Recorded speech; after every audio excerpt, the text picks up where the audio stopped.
China's rewriting the global order.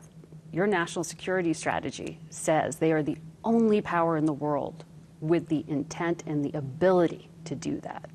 There's no question that we are very concerned about the Chinese government's actions on the South China Sea and how that is impacting the security and the future prosperity of the nations that are affected.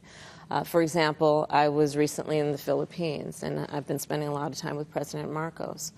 What is happening in terms of unprovoked actions against the Philippine interest in the South China Sea is significant, and we have been very clear that we stand with the Philippines. They're a treaty ally. The U.S. would have to militarily defend them. Not only is there a treaty relationship, but the very basic issue that the American people will experience and feel if we're not on top of it is what that will mean in terms of commerce flowing freely through those waters. How concerned are the leaders you spoke with here about the potential for a military clash?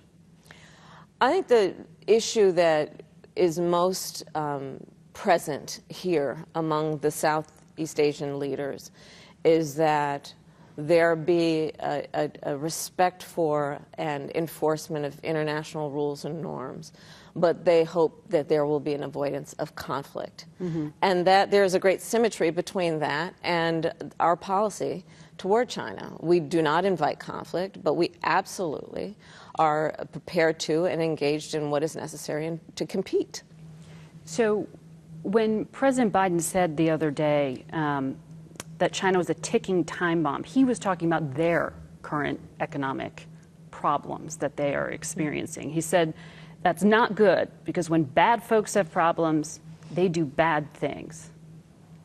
What is the scenario that you are thinking about and worried about the most? We, as the United States, and our policy is not about decoupling, it is about de-risking. It is about understanding. It's not about pulling out U.S. It's not about pulling out, but it is about ensuring that we are protecting American interests and that we are a leader in terms of the rules of the road, as opposed to following others' rules. But President Biden was, I think, he was talking about the economic problems within China right now. He seemed to be suggesting that Xi Jinping might take some kind of action.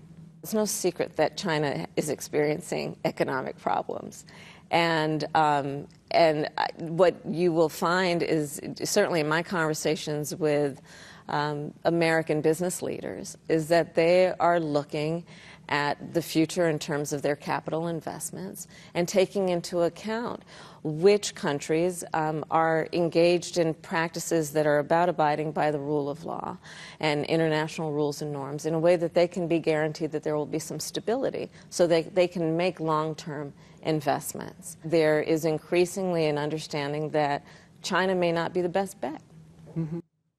When you are looking for stability, when you are looking for